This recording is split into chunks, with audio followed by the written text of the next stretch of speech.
할렐루야. 감사합니다. 하나님의 말씀을 같이 보도록 하겠습니다. 구약성경 룻기 1장 6절에서 18절의 말씀입니다. 제가 가진 성경으로 401페이지가 됩니다. 룻기 1장 6절에서 18절의 말씀입니다.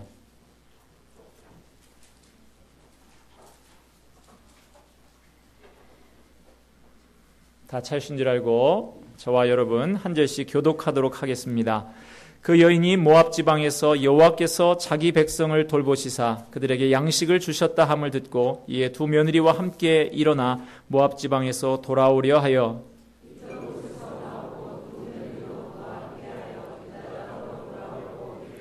나오미가 두 며느리에게 이르되 너희는 각기 너희 어머니의 집으로 돌아가라. 너희가 죽은 자들과 나를 선대한 것 같이 여호와께서 너희를 선대하시기를 원하며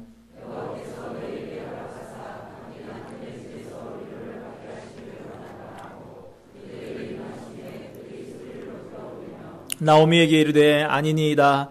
우리는 어머니와 함께 어머니의 백성에게로 돌아가겠나이다 하는지라.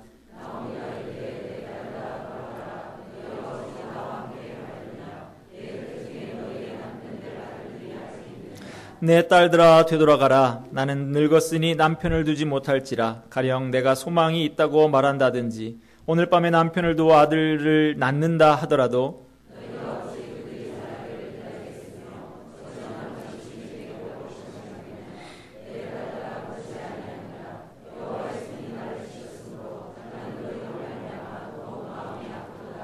그들이 소리를 높여 다시 울더니 오르바는 그의 시어머니에게 입맞추되 룻은 그를 붙쫓았더라.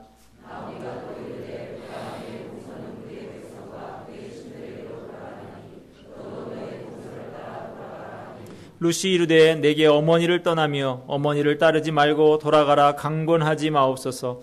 어머니께서 가시는 곳에 나도 가고 어머니께서 머무시는 곳에서 나도 머물겠나이다. 어머니의 백성이 나의 백성이 되고 어머니의 하나님이 나의 하나님이 되시리니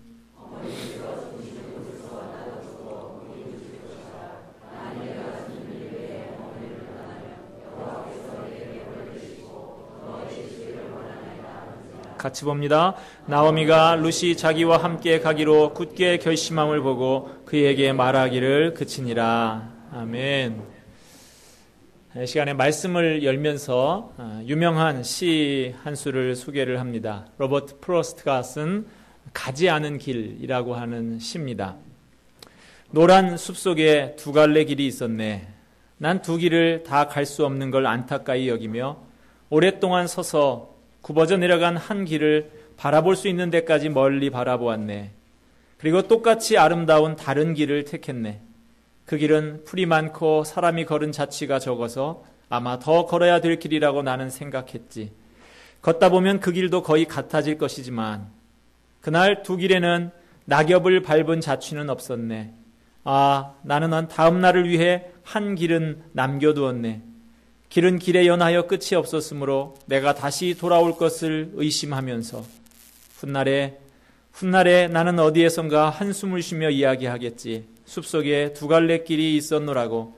나는 사람이 적게 간 길을 택하였노라고. 그리고 그것 때문에 모든 것이 달라졌노라고. 인생을 살다 보면 중요한 갈림길에 설 때가 있습니다. 우리가 두 길을 다 갈 수는 없고요. 이 길이냐 아니면 저 길이냐 둘 중에 하나를 선택해야만 하는 그런 상황이 벌어집니다. 앞에 읽은 프로스트의 시처럼 우리가 어느 길을 선택하느냐에 따라서 인생의 모든 것이 달라지게 되기도 합니다. 오늘 읽은 본문의 말씀은 이런 일생일대의 중대한 선택의 기로 갈림길에 선 세 여인들의 이야기가 나오고 있습니다. 시어머니 나오미와 두 며느리 오르바와 룻, 죽은 남편들, 그 모압 땅에 묻고 그 쓰라린 추억이 한이 많이 맺혀 있는 그 모압 땅을 떠나서 베들레헴을 향해 길을 떠나갑니다. 같이 얼마간 길을 갔는지 성경은 말하고 있지 않은데 얼마간 길을 가다가 걷던 나오미에게 문득 다른 생각이 들었습니다. 자기에게는 불과 10여 년 정도 살았던 모압 땅입니다. 그 모압 땅 아픈 추억만이 남아있는, 어찌 보면 더 이상 잊고 싶지 않은 지긋지긋한 땅일 수가 있어요. 그러나 입장을 바꾸어서 며느리들의 편에서 생각을 해보니 함께 따라 나선 이 며느리들 입장에서는 그렇지 않은 땅입니다. 태어나서 어린 시절과 청소년 시절과 청년 시절 온갖 추억과 사랑이 다 들어있는 정든 고향 땅입니다. 부모와 형제와 친구들이 살고 있는 고향 땅입니다. 아픔도 물론 겪었습니다마는 갖가지 아름다운 추억도 많이 묻어있는 돌 하나 나무 하나 시냇물 하나 예사스럽지 않은 그런 정든 고향 땅입니다. 시어머니가 이제 내 고향의 땅으로, 그 하나님의 약속의 땅으로 돌아가겠다고 하니까 제 발로 자발적으로 따라 나서기는 했습니다. 그렇지만 나오미가 이렇게 생각을 합니다. 베들레헴 이 땅에 가봐야 이 이방인 이 아이들에게 무슨 희망이 있단 말인가? 우리를 환영하면서 어서 오라고 반겨줄 사람이 누가 있다는 말인가? 비빌 언덕이라고는 전혀 없는 그 생면부지의 그 땅에서 처절한 가난과 냉대 속에서 한없이 외롭고 불쌍한 과부로 사는 것밖에 뭐가 그들을 기다리고 있단 말인가? 시어머니 나오미는 이 두 자부가 부딪혀야 될 그 현실을 생각을 하니 내가 앞길이 창창한 이 젊은 애들에게 못할 짓을 시키는구나 라는 생각을 하게 된 것입니다. 그래서 나오미는 두 며느리들에게 자기를 따라오지 말고 이제 길을 돌이켜서 각자 친정 엄마네 집으로 돌아가라, 그렇게 권면을 합니다. 우리 8절과 9절 말씀 같이 한번 읽도록 하겠습니다. 8절 9절입니다. 시작. 나오미가 두 며느리에게 이르되 너희는 각기 너희 어머니의 집으로 돌아가라. 너희가 죽은 자들과 나를 선대한 것 같이 여호와께서 너희를 선대하시기를 원하며 여호와께서 너희에게 허락하사 각기 남편의 집에서 위로를 받게 하시기를 원하노라 하고 그들에게 입맞춤에 그들이 소리를 높여 울며. 나오미가 벌이고 있는 이 일이 옳으냐 그르냐를 떠나서 인간적으로 볼 때 나오미는 참 착한 사람이 아닌가라는 생각이 듭니다. 지극히 인간적인 생각이긴 합니다마는 이 말에는 며느리들을 진심으로 사랑하고 안타깝게 여기는 마음을 가진 어머니의 모습을 볼 수가 있습니다. 너희가 죽은 자들과 나를 선대했다 그럽니다. 시집을 와서 일찍 남편을 잃고 그렇게 알콩달콩 재미있게 행복하게 살아보지도 못한 불쌍한 며느리들입니다. 그래도 그 며느리들, 죽은 남편들에게도 또 자기들에게도 잘했던 착한 며느리들입니다. 그래서 그래도 다시 결혼 생활을 할 가능성이 좀 남아있는 이 고향 땅에 남을 수 있도록 기회를 주는 것입니다. 자유를 주는 것입니다. 이제라도 좋은 새 남편 얻어서 부디 행복하게 잘 살거라. 나오미는 하나님의 이름으로 축복을 하면서 며느리를 보내주려고 합니다. 모압과 베들레헴 그 갈림길에 서서 며느리들은 따라가겠다고 하고 시어머니는 보내려고 하고 그들이 서로 그렇게 실갱이를 하면서 부둥켜 안고 하염없이 눈물을 흘리면서 소리 높여 울었다라고 성경은 기록하고 있습니다. 나오미는 베들레헴으로 간다고 해서 내가 너희들에게 해줄 수 있는 것이 아무것도 없다고 재차 강조를 합니다. 이 길은 가시밭길이라고 얘기합니다. 이 11절에서 13절 이 말씀을 보면 여기서 나오는 얘기가 무슨 얘기냐, 내가 무슨 소망이 있겠냐 하는 것이 내 태중에 너희 남편이 있냐 이런 얘기를 하지 않습니까? 뭘 말하는 거냐면 그 당시에 전통으로 가지고 있던 계대 결혼을 이야기하는 것입니다.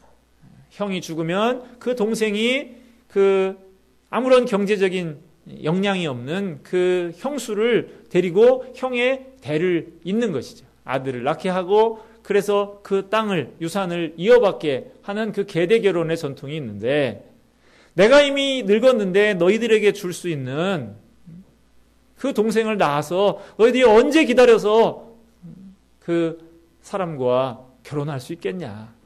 내가 낳을 수도 없지만 결혼할 수도 없는 늙은 나이지만 혹시 그것이 가능성이 있다 한들 너희들이 수십 년을 기다릴 수 있겠냐.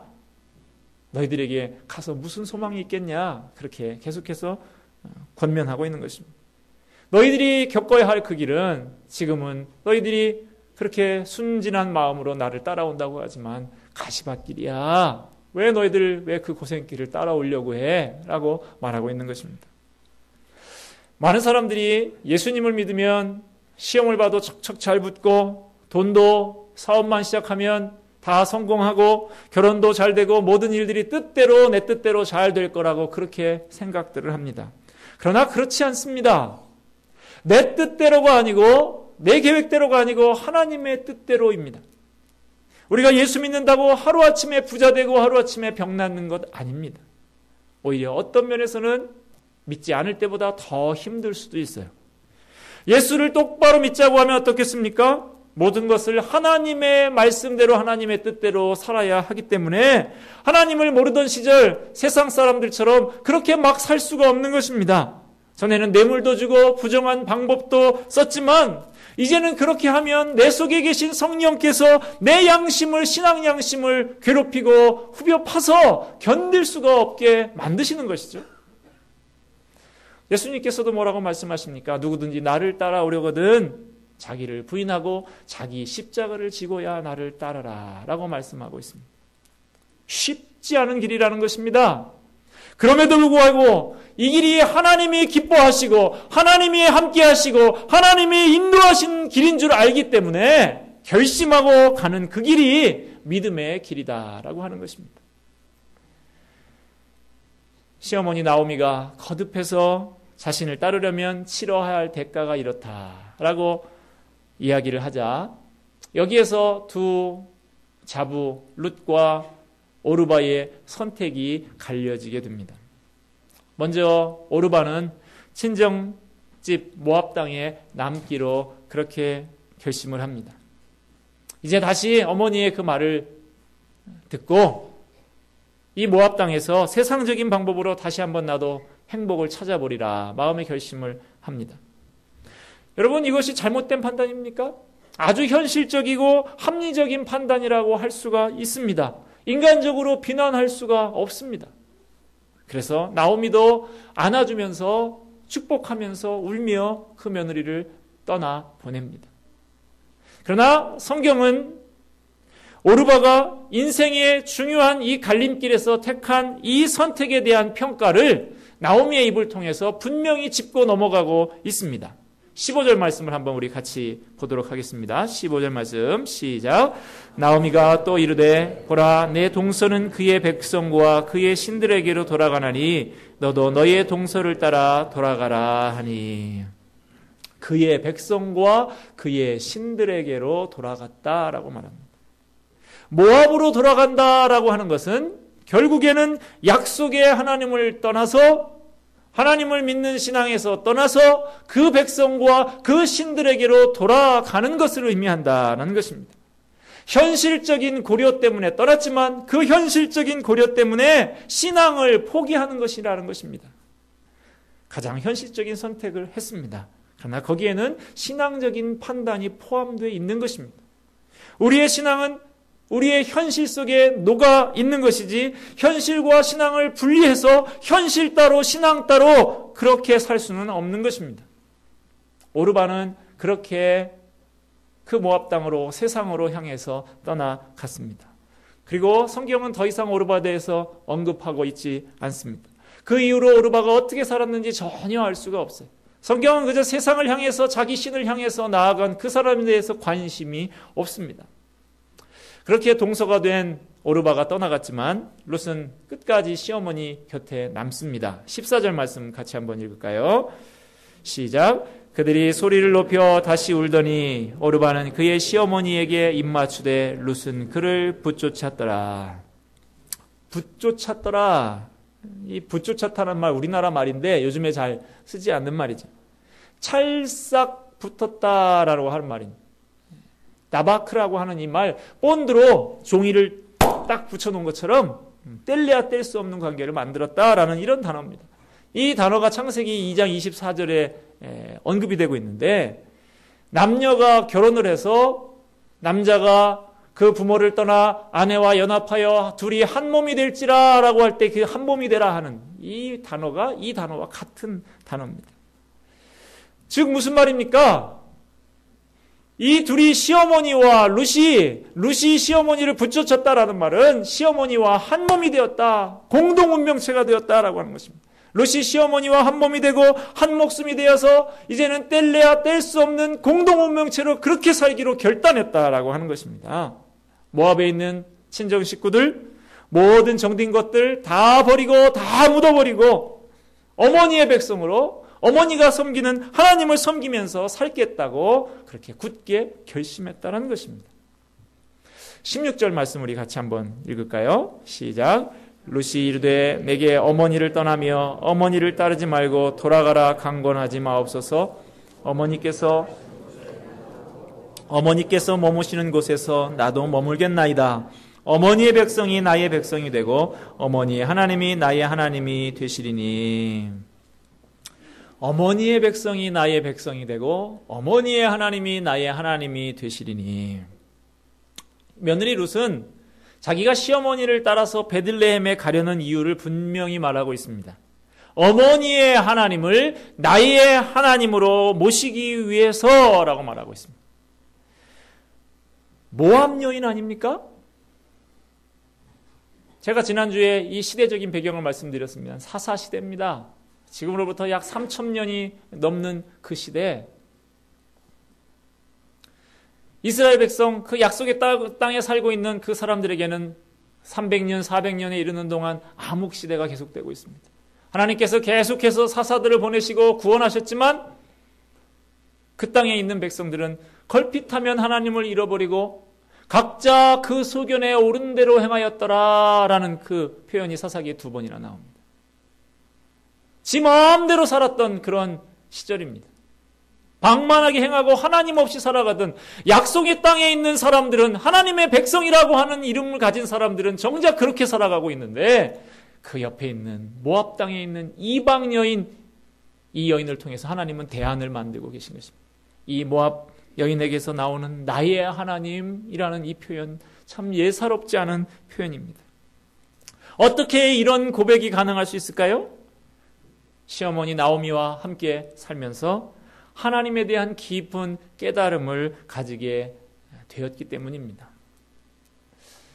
여러분, 아주 귀한 집 자식들, 부잣집, 아주 권문세도가에 귀하게 자란 자식들이 보면 중간에 그 집이 좀 어려워지고 망하고 가난하게 됐어도 보면, 그런 아이들 보면 왠지 이렇게 귀티가 줄줄줄줄 흐르죠. 그냥 뭐 티셔츠 하나, 청바지 하나 입고 나하고 똑같이 입고 있는데 왠지 쟤는 보면 귀해 보인단 말이야. 말 하나를 해도, 행동 하나를 해도 뭔가 달라요. 마찬가지입니다. 아무리 나오미가 약속의 땅을 떠나서 모압 땅에 왔다고는 하지만 나오미에게는 그래도 하나님의 백성으로서의 자태, 하나님의 백성으로서의 향기가 풍기고 남아 있는 것입니다. 나오미가 일시적으로 잘못된 선택을 했는지는 모르겠습니다. 그러나 여러 가지 난관을 거치면서 하나님의 간섭하심을 깊이 깨닫고 이제 믿음의 결단을 내립니다. 내가 하나님의 그 집으로, 하나님의 약속하신 그 땅으로 돌아가리라. 어떠한 험한 결과가 있다 할지라도 나는 이제 그곳으로 돌아가겠다 결단을 합니다. 마찬가지로 룻도 시어머니와 함께 여러 가지 고난과 산전수전을 다 겪었습니다. 그 과정에서 그 가운데 개입하시는 하나님, 그 믿음의 시각을 열어서 영적인 세계를 발견하게 된 것입니다. 그래서 자기도 믿음의 결단을 내리고 있는 것입니다. 그래서 편안한 모압 땅, 뭔가 그래도 희망이 있을 법한 이 땅에 머물기보다 어려움을 당한다 할지라도 이 믿음을 놓지 않기로, 이 세계에서 떠나지 않기로 굳게 결단한 것입니다. 17절 말씀을 같이 봅니다. 어머니께서 죽으시는 곳에서 나도 죽어 거기 묻힐 것이라. 만일 내가 죽는 일 외에 어머니를 떠나면 여호와께서 더 내리시기를 원하나이다 하는지라. 어머니께서 죽으시는 곳에서 나도 죽어 거기 묻힐 것이라. 이 말 참 중요한 말입니다. 어머니가 죽으시면 그때까지는 제가 어머니를 봐서, 불쌍한 어머니를 봐서 같이 있다가 어머니 죽으면 제가 떠나오겠습니다가 아니고, 어머니가 죽으셔도 저는 그 땅을 떠나지 않겠습니다. 어머니가 죽는다 하더라도 저는 하나님의 약속의 땅에서 어머니의 백성으로 그 땅에 뼈를 묻으며 살겠습니다 라고 고백하고 있습니다. 죽어도 자기 조상의 땅으로 돌아가지 않겠다는 거예요. 여러분이 고대 근동사회에서 자기 땅에 묻힌다, 어느 땅에 묻히느냐 하는 것, 그것은 참 중요한 일입니다. 그래서 창세기에서도 보면 요셉이 애굽 땅에서 총리 대신까지 하게 됩니다마는 그 후손들에게 죽으면서 유언을 하고 있지 않습니까? 뭐라고 유언합니까? 나는 이 땅에 지금 묻히지만 하나님께서 우리 백성 반드시 400년 뒤에 우리 약속의 그 땅으로 돌아가게 하실 터인데 그때 너희들만 나가서는 안 된다. 내가 이미 다 썩어서 없어지겠지만 그러나 그 남은 유골이라도 반드시 가지고 가서 내 땅, 우리 할아버지가 묻혀있고 아버지가 묻혀있는 그 약속의 땅 가나안 땅에 나를 묻어달라. 나를 이곳에 놔두지 마라. 그렇게 이야기하고 있습니다. 그토록 소중한 것입니다. 어디에 묻힌다고 하는 것이. 그런데 이 룻이 뭐라고 말하고 있습니까? 나는 어머니가 돌아가셔도 그 땅에 묻힐 것입니다. 그 땅에 묻혀서 돌아오지 않겠습니다. 라고 결단하고 있습니다. 과거와 철저히 단절하겠다는 것입니다. 죽은 뒤에라도 과거의 삶과 과거의 종교로 돌아가지 않겠다라고 말하고 있는 것입니다. 이 믿음의 결단, 마치 저는 이 구절을 보면서 그런 생각이 들었어요. 고향과 친척과 아버지의 집을 떠나서 하나님의 약속의 땅으로 떠났다라고 하는 창세기 12장에 나오는 우리의 믿음의 조상 아브라함의 신앙적인 결단과 이 룻의 결단이 너무나 흡사하지 않냐라는 생각을 하게 되었습니다. 여러분, 우리 인생에 있어서도 중요한 갈림길들이 있습니다. 룻은 그 중요한 인생의 갈림길에서 세상적인 행복의 길보다 믿음의 길을 선택을 했습니다. 당장 룻은 손해나는 선택을 한 것 같지만 실은 가장 현명한 선택을 한 것이었습니다. 당장은 어리석은 길처럼 보이지만 이 길은 상상할 수 없는 무한한 영광의 세계로 이어지는 길이었습니다. 하나님의 백성의 일원이 되는 그 영광, 위대한 다윗 왕의 할머니가 되는 영광, 그 가문에 예수 그리스도께서 나시게 되는 놀라운 영광이 다 이 중요한 갈림길의 선택에서 이루어진 것입니다. 우리도 살다 보면 오늘 말씀의 주인공 룻처럼 인생의 갈림길에 설 때가 있습니다. 두 길을 다 갈 수는 없습니다. 이 길이냐 저 길이냐 둘 중에 하나를 선택해야만 하는 쉽지 않은 상황이 벌어집니다. 오늘 말씀의 서두에서 읽은 프로스트의 식구처럼 어느 길을 선택하느냐에 따라서 내 인생의 모든 것이 달라지게 됩니다. 그림 한 장을 좀 보여드리려고 제가 이 스크린을 끄지 말라고 그랬는데 한번 보여주십시오. 제가 대학생 시절에 기독교 서점에 갔다가 우연히 발견한 독일 작가 베르너 괴르츠라고 하는 사람의 판화 그림인데 원래 까만색이고 근데 제가 좀 색깔도 좀 바꿨고 길쭉한 사진의 밑에 판화에 밑에 그 독일어로 시가 쭉 좀 써 있는데 이 그림도 너무 감격스러워요. 십자가에 달리신 그 예수님 그렇게 부둥켜 안고 놓지 않겠다고. 밑에 그 시에도 보면 주님 나의 모든 기쁨의 셈이시여 주님은 나의 것 나는 주님의 것 하면서 제가 가장 인상 깊게 그 기억하고 있는 그 식구가 이런 말입니다. Niemand kann uns scheiden. 그래서 아무도 우리를 갈라놓을 수 없습니다. 라고 하는 말. 주님을 그렇게 붙들고 이제는 내가 이 길이냐 저 길이냐 방황하지 않겠습니다. 분명하게 이 길 가겠습니다. 주님을 붙들고 사는 그 인생을 살겠습니다. 라고 하는 그 각오가 담겨있는 시고 그 작품입니다. 여러분들에게 좀 소개해드립니다. 여러분, 오늘 본문의 말씀 우리에게 도전하고 있습니다. 너는 어느 길을 선택할 것이냐고. 중요한 인생의 그 갈림길이 너 앞에 앞으로 계속 펼쳐질 것인데 그때 너는 어느 길을 어떤 기준으로 선택할 것이냐고. 우리 주님을 꽉 붙들 수 있으시기를 바랍니다. 당장은 손에 나는 길 같아도 당장 그것은 어리석은 길 같아 보여도 가장 현명한 길, 상상할 수 없는 영광의 세계로 이어지는 길을 선택할 수 있는 저와 여러분, 그 축복의 길로 가는 저와 여러분 다 되시기를 바랍니다. 기도하겠습니다.